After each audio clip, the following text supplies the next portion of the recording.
Hello friends, welcome to இது உங்கள் சமையல். இன்றைக்கி வந்து மதுரை ஸ்டைலில் மட்டன் சுக்கா, அதாவது பெப்பர்லாம் போட்டு செய்வோம் இல்லையா, பெப்பர் சுக்கா, அதுதாங்க பார்க்க போகிறோம். ரொம்ப ரொம்ப டேஸ்டியாக இருக்கும். ஹோட்டல்லாம் சாப்பிடும்போது ரொம்ப சாஃப்டாக அப்படியே லைட்டாக கை வச்சாலே அமுங்கும். ஆனால் நம்ம வீட்டில் செய்யும் பொழுது நல்லா ஒரு மாதிரி ஹார்டாக இருக்கும். அப்படிலாம் இல்லாமல் வினிகர்லாம் சேர்க்காமல் ரொம்ப டேஸ்டியாக ஈஸியாக எப்படி வீட்லேயே செய்யலாம் அப்படின்ட்டு தான் இந்த வீடியோவில் பார்க்க போகிறோம். ஸோ மிஸ் பண்ணாமல் இந்த வீடியோவை லாஸ்ட் வரைக்கும் பாருங்கள். இதே மாதிரி மட்டன் சிக்கன் ரெசிபிஸ் வந்து நம்ம சேனலில் ஏற்கனவே அப்லோட் பண்ணியாச்சு. நீங்கள் பார்க்கலன்னா டிஸ்கிரிப்ஷன் பாக்ஸில் லிங்க் தரேன், அங்கே போய் பாருங்கள். சரி வாங்க எப்படின்னு பார்த்துடலாம். மசாலா பொருள் எல்லாமே ஃப்ரெஷ்ஷாக அரைச்சி செய்ய போகிறோம். டேஸ்ட்டு ரொம்ப நல்லாயிருக்கும். 1 டேபிள் ஸ்பூன் சீரகம், 1 டேபிள் ஸ்பூன் வரமல்லி, கொஞ்சமாக கல்பாசு, ஒரே ஒரு வரமிளகாய். பாருங்களேன், மிளகு தூள் வந்து என்கிட்ட பவுடர் பண்ணியே இருக்குது, இப்போ தான் பண்ணேன். அதனால் நான் அதை 2 டேபிள் ஸ்பூன் எடுத்துக்கிறேன்.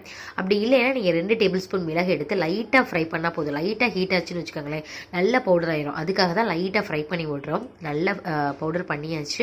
இப்போ இதை எடுத்துடலாம். மட்டனை வந்து நல்லா வாஷ் பண்ணிட்டேன், மஞ்சத்தூள் போட்டு நல்லா வாஷ் பண்ணிட்டேன். இதுக்கு தேவையான அளவு தண்ணி சேர்த்துக்கலாம். தண்ணி குழம்புக்கு சேர்க்குற மாதிரி நிறைய சேர்த்துறாதீங்க, ஒரு 1/2 கிளாஸ் மட்டும் சேர்த்துக்கோங்க. இதுக்கு தேவையான மஞ்சள் தூள் ஒரு 1/2 டீஸ்பூன் மட்டும் சேர்த்துருக்கிறேன். இப்போ நம்ம அரைச்சி வச்சு இல்லையா பவுடர், அதையுமே இதில் சேர்த்துடலாம். இந்த மட்டன் எவ்வளோ அப்படின்னு பார்த்தீங்கன்னா 1/2 kgங்க எடுத்தாச்சு. இப்போ என்ன பண்ணிக்கலாம், 1/2 கிளாஸ் மட்டும் கொஞ்சமாக மட்டும் தண்ணி சேர்த்துக்கோங்க. இதில் வந்து உப்பு சேர்த்தாச்சு. எப்பயுமே வந்து இந்த மாதிரி சிக்கன் மட்டன் வேக வைக்கும் பொழுது உப்பு சேர்த்து வேக வச்சிங்கன்னா நல்லா சாஃப்டாக வேகும். உள்ள வரைக்குமே நல்லா அந்த உப்பு சுவை இருக்குங்க. அவ்வளோதான். தண்ணியும் சேர்த்தாச்சு. 1/2 கிளாஸ் சேர்த்துருக்கிறேன். இப்போ இதை நல்லா மிக்ஸ் பண்ணி விட்டுட்டு ஒரு 4 விசில் இல்லை 5 விசில், 5 விசில் கூட வச்சுருக்கேன். நான் அதுக்கு வந்து 5 விசில் வைக்கிறேன். நல்லா குக் ஆகிருக்குங்க. நீங்கள் கடையில் நம்ம வாங்கி சாப்பிடும் பொழுது நல்லா சாஃப்டாக இருக்கும். வீட்டில் ஏன் சாஃப்டாக வரல அப்படின்னு நம்ம நினச்சிருப்பீங்க. இந்த மாதிரி நீங்கள் செஞ்சு பாருங்களேன், டேஸ்ட் ரொம்ப நல்லாயிருக்கும். லைட்டாக உங்கள்ட்ட எலுமிச்சம்பழம் இருந்துச்சுன்னா ஒரு 1/2 டீஸ்பூன் மட்டும் லைட்டாக ஆட் பண்ணிக்கோங்க, போதும். அது நல்ல சாஃப்ட்னஸ் கொடுக்கும். உப்பு சேர்த்தாச்சு. இப்போ ஒரு 5 விசிலுக்கு அப்புறம் இது எப்படி இருக்குன்னு பார்க்கலாம். 5 விசில் வந்தாச்சு. இப்போ எடுத்து வச்சாச்சு. அது வந்து விசில் கொஞ்சம் அடங்கட்டும். அதுக்குள்ளே நம்ம இன்னொரு கடாய் எடுத்துகிட்டு அதில் 2 டேபிள் ஸ்பூன் நிறைய நல்லெண்ணெய் சேர்த்துக்குங்க. நல்லெண்ணெய் சேர்க்கும் பொழுது டேஸ்ட்டு ரொம்ப நல்லாயிருக்கும். கூடுதலாக சேர்த்தாலும் ஹோட்டல் ஸ்டைலில் சூப்பராக இருக்குங்க. அதனால் நல்லெண்ணெய் நான் இன்றைக்கி கொஞ்சம் எக்ஸஸாகவே தான் சேர்த்துருக்கிறேன். நல்லா ஸ்ப்ரெட் பண்ணிவிட்டு இதுக்கு தாளிப்பு எதுவும் நம்ம கொடுக்க போகிறது இல்லைங்க, வெறும் வெங்காயம். அதுவும் சின்ன வெங்காயத்தில் செஞ்சீங்கன்னு வச்சுக்கோங்களேன், டேஸ்ட்டு ரொம்ப நல்லாயிருக்கும்.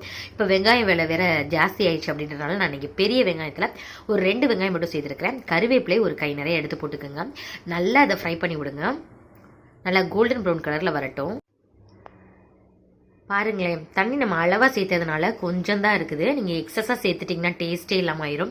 அந்த தண்ணியோடையே சேர்த்துட்டு இப்போ நம்ம வதக்கி வச்சுருக்கோம் இல்லையா வெங்காயம், அதில் சேர்த்துடலாம். சேர்த்துட்டு நல்லா மிக்ஸ் பண்ணி விடுங்க. இல்லை உங்களுக்கு வந்து கொஞ்சம் இந்த மாதிரி லிக்விடாக வேணும் அப்படின்னு வச்சுக்கோங்களேன், லைட்டாக கிரேவி செமி கிரேவி மாதிரி வேணும் அப்படின்னா நீங்கள் இந்த ஸ்டேஜ்லேயே லைட்டாக வதக்கிட்டு உப்பு காரம் எல்லாம் செக் பண்ணிவிட்டு நீங்கள் இறக்கிடலாம். எனக்கு நான் இன்றைக்கி ட்ரையாக தான் சாப்பிட போகிறேன் சுக்கா, அதனால் நல்லா அதை ஃப்ரை பண்ணி விடுங்க. உப்பு மட்டும் கொஞ்சம் கம்மியாக தான் சேர்த்து, அதனால் கொஞ்சம் கம்மியாக இருக்குது. அதனால் கொஞ்சமாக உப்பு மட்டும் சேர்த்துக்கோங்க. எப்பயுமே இந்த மாதிரி குக்கர்லேருந்து இறக்குன உடனே என்ன பண்ணணும், லாஸ்ட் நம்ம இறக்க போகும்பொழுதும் கொஞ்சமாக மிளகுத்தூள் சேர்க்கணுங்க. நல்லா சாஃப்டாக வெந்திருக்கும். பாருங்களேன், தண்ணி கொஞ்சமே வத்திருச்சு. நல்லா மறுபடியுமே இது நல்லா பிரட்டி விடுங்க. சில பேர் இதில் வினிகர்லாம் சேர்ப்பாங்க, அதெல்லாம் தேவையில்லைங்க. நம்ம இந்த மாதிரி விசில் வச்சோம் இல்லையா, அதுவே போதும். நான் 5 விசில் வச்சுருக்கிறேன். சில கறி வந்து கொஞ்சம் இதாக இருக்கும். ஸோ நீங்கள் சேர்க்கும் பொழுது பார்த்துக்கோங்க. வேகலை அப்படின்னா கூடுதலாக ஒரு 2 விசில் வச்சுட்டு அதுக்கப்புறம் சேர்த்துக்கோங்க. அவ்வளோதான், இங்கே ரெடி ஆயிடுச்சு. நல்லா திரண்டு வந்திருக்கு பாருங்களேன். ஒரு ரச சாதம் வச்சு இதை சாப்பிட்டோன்னா அடிச்சுக்கவே முடியாது, அந்த அளவுக்கு ரொம்ப டேஸ்ட்டாக இருக்கும். மதுரை ஸ்டைலில் இன்றைக்கி வந்து மட்டன் சுக்கா சூப்பராக ரெடி ஆயிடுச்சு. பாருங்களேன், அவ்வளோதாங்க. இதை தண்ணி எல்லாமே வத்திடுச்சு. இப்போ ஆஃப் பண்ணிவிட்டு பவுலுக்கு ட்ரான்ஸ்ஃபர் பண்ணிடலாம். பவுலுக்கும் ட்ரான்ஸ்ஃபர் பண்ணியாச்சு. ஹோட்டல் ஸ்டைலில் சூப்பரான மட்டன் சுக்கா ரெடி பண்ணிட்டோம். வீட்டில் செய்யும் பொழுது ரொம்ப ஹார்டாக இருக்கும். ஆனால் இந்த ஸ்டைலில் நீங்கள் செஞ்சு பாருங்கள், நல்லா சாஃப்டாக பூ போல் வெந்திருக்குங்க. இந்த ரெசிபியை நீங்களும் செஞ்சு பார்த்துட்டு சாப்பிட்டு பாருங்கள், எப்படி இருந்துச்சு அப்படின்னு சொல்லிட்டு மறக்காமல் எனக்கு கமெண்ட் பண்ணுங்கள். பாருங்களேன், நான் கையில் அழுத்தி காமிக்கிறேன். அப்படியே பூ போல் பிரியுது பாருங்கள். இது தாங்க பக்குவம். செஞ்சு பார்த்துட்டு கமெண்ட் பண்ணுங்கள். உங்கள் ஃப்ரெண்ட்ஸ் அண்ட் ரிலேட்டிவ்ஸ் கூட ஷேர் பண்ணுங்கள். இந்த வீடியோ உங்களுக்கு பிடிச்சிருந்துச்சுன்னா இது உங்கள் சமையலுக்கு சப்ஸ்கிரைப் பண்ணுங்கள், லைக் பண்ணுங்கள். Thank you friends.